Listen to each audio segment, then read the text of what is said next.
Let's get to it, though, as it relates to the hard news coming out on this Monday. The NFL never sleeps. There's always something happening. There were 6 vacancies when the day began, and now there are 7. Hey, when they say Black Monday, they don't say which Monday, Charean.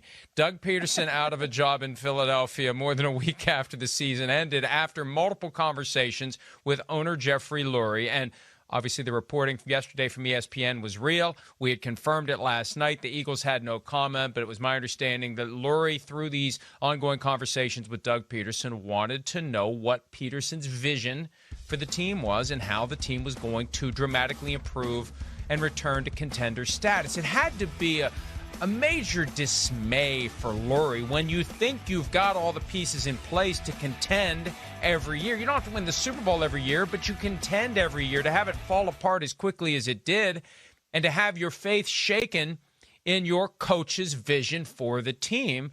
And they talked and they talked and they talked, and they ultimately realized that they should no longer be talking to each other. And, Mike, more is going to come out about this situation, but I do wonder how much of it is over Carson Wentz and his future in Philadelphia and what the plan is for Carson Wentz and whether Doug Pederson disagreed with that plan. And, you know, there is a report out there from ESPN that their relationship would not be repairable at this point, and that was one of the things that played into this. And I know Press Taylor, their quarterbacks coach and passing game coordinator, was another area of concern. And I think we have a freeze there for Charean. We'll get Charean back. The notion that the relationship between Carson Wentz and Jeffrey Lurie was fractured beyond repair, I was a little bit skeptical about that because I know what the Eagles' plan is for Carson Wentz for 2021. They want to take some time. They want to get some distance from the season, and then they want to make a good decision about who the quarterback will be to start the 2021 season. Will it be Wentz reinstalled? Will it be Hurts reinforced, or will it be an open competition to be determined based upon how things go in the offseason program, training camp, and the preseason? To the extent that Pederson was an impediment to that, maybe he did have to go. Maybe they need someone in there who can try to strike the right relationship with Carson Wentz to get him to choose to stick around. And that's going to be the real question coming in. You've got 2 quarterbacks. You know, usually a head coach wants his own quarterback. Whoever gets this job, Charean, is walking into a place that has 2 quarterbacks. Good news is double the chance that it's a quarterback the new coach is going to want. Bad news is there's a chance the new coach wants neither. Yeah, that's right, Mike. And if you have 2 quarterbacks, as the old saying goes, you don't have one. And I don't know that anyone knows what the future of the quarterback position is with the Eagles at this point. It does depend a lot on who they get. But, Mike, when you fire a head coach, right, You fire the head coach because you think you can get somebody better. This is a head coach who won a Super Bowl. Now, I don't think, based on what's happened since Frank Reich left. And that's number 2. We'll get Charean back again. Apparently, the football gods do not want her commenting on the status of the Philadelphia Eagles. She makes a great point, though, about hiring a coach after you've fired a guy. When you make the decision, you kind of have an idea where you're going to go. Does Jeffrey Lurie know where he's going to go, or is he just simply choosing the devil he doesn't know over the devil he does know, and anybody will be better, or anybody that we find through the unfolding of a careful and deliberate thought process will be better? If they do have a plan as to where they're going to end up, they've kept it very quiet. There's been no rumors, no reporting of any other candidates in advance of Pederson being fired. But now that Pederson is out, we have to be curious as the search unfolds where it lands and whether there's a preordained outcome. We know the NFL prefers that owners not have a preordained outcome. They want an open and deliberate and methodical and inclusive search. But we're talking about billionaires here who are used to having their own way, and in many occasions, when the firing comes, the owner knows exactly who he's going to hire. Sometimes that forced, deliberate quality to the search causes the owner to change his mind. It's still believed that's what happened in 2007 with the Pittsburgh Steelers, when all signs were pointing to Russ Grimm as the successor to Bill Cowher, and the deliberate process resulted in Mike Tomlin getting the job. So with the Philadelphia Eagles, where does it go from here? A couple of the names that immediately are rocketing to the top of the list, and there is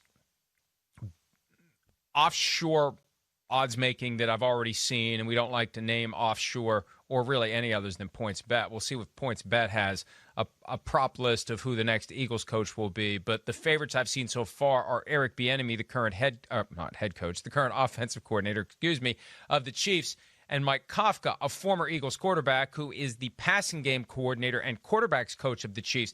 He's the guy who's caught in the Bieniemy logjam, because the idea graduated to Philadelphia as head coach after being Chiefs offensive coordinator. Then it was Matt Nagy who graduated to being Bears head coach after being Chiefs offensive coordinator. Now it's Eric Bieniemy. 3 years of working with Patrick Mahomes, he still hasn't gotten a head coaching job. The idea is he graduates to a head coaching position, and then Mike Kafka becomes the next guy in this pipeline who eventually gets spit out into a head coaching job. Maybe Kafka takes Bieniemy. Wouldn't that be something if he gets hired for a head coach before Bieniemy? I hope it doesn't come to that, because there's something that's not right here. Because if Mike Kafka was the better coach, he'd be the offensive coordinator, not Bieniemy in Kansas City, right? Regardless, we'll see where it goes. And how could either guy not be attractive? It's that Andy Reid DNA that still exists in Philadelphia. Now, the one thing to remember, and teams do factor this into their thought process, with Pederson being fired, could he end up with the Jets? Well, the Jets just fired a guy that they had hired right after he was fired by another team. And why would they hire somebody else who's just been fired by another team? It's too similar to what you just did. So from the Eagles' perspective, it's too similar to raid Andy Reid's coaching staff. They just did it, and it ultimately didn't work, of course, after it did. So, look, it's going to be a fascinating angle. Does Jeffrey Lurie already know who he wants? Look at that. Philly not so special. 3 years after winning the Super Bowl, 3 years, 3 straight playoff appearances, 2017, 2018, 2019. 1 year of not making it to the postseason after 3 straight playoff berths, and Doug Pederson is out. It really is amazing. And if I'm the candidate for that job, if I'm in line for that, I want to know exactly what went haywire here. Because whatever standard applied to Doug Pederson is going to apply to me at some point. I want to know exactly what Doug Pederson did to get himself fired. I saw a tweet from Ian Rappaport that Doug Pederson basically was sick of people telling him what to do. That's called working for someone else. Unless you own your own deal, unless you have your own business or are the owner of some other business that you've bought or whatever, unless you're sitting at the top of the pyramid, somebody's going to be telling you what to do. And even then, whatever business you're in, your customers are going to tell you what to do. The idea that I don't want people telling me what to do, look, I don't like people telling me what to do, but there are certain times where I have to acknowledge the fact that people are going to tell me what to do. Now, if it's constant, if it's unnecessary, if it's gratuitous, if you feel like that the person who's telling qualifications or the knowledge necessary to do so, or if it's becoming a distraction, that's a different issue altogether. And who knows? Maybe there's a story to be told at some point. Now, Doug Pederson has at least 1 year. I think it's 1 year left on his contract, maybe more. There's a buyout in play, so don't look for Doug Pederson to tell a bunch of stories and air out dirty laundry if he wants to preserve his buyout. And I thought it was funny that Jeffrey Lurie made it clear during a press conference today he would advocate the hiring of Doug Pederson by another team. Of course he would. He doesn't want to have to pay the buyout. He wants to save some money. You get a dollar-for-dollar credit for any money that Doug Pederson makes somewhere else. Maybe he makes as much somewhere else. That really is the question. All these jobs out there right now, 6 of them. Will someone say, stop the press, I want Doug Pederson? It's happened in recent years. When Randy Lerner, then the owner of the Browns, was meeting with the media after he had fired whoever the coach was at the time. And I can't remember, frankly, who the coach was at the time. He was in the press conference and he found out Eric Mangini was available. He'd just been fired by the Jets and Browns, like that. And then when Adam Gase was fired by the Dolphins and became available to the Jets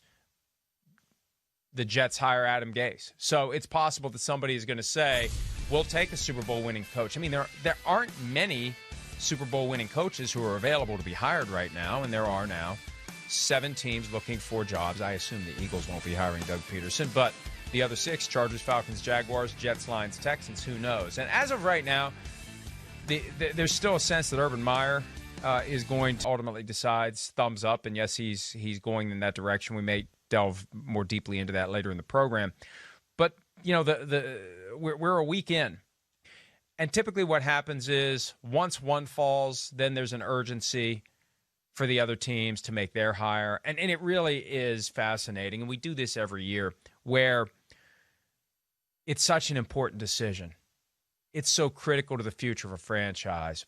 But sometimes there's just kind of a slipshod sense that you just get to the point where we've talked to enough people, we've interviewed enough people, somebody, eventually we're going to hire somebody. Let's just hire this person and be done with it. So it can start at any time.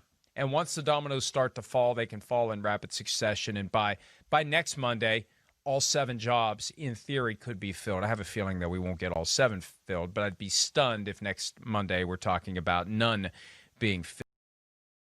Hi, I'm Mike Tirico, and thanks for watching. Make sure to hit subscribe for the latest news and highlights from NBC Sports.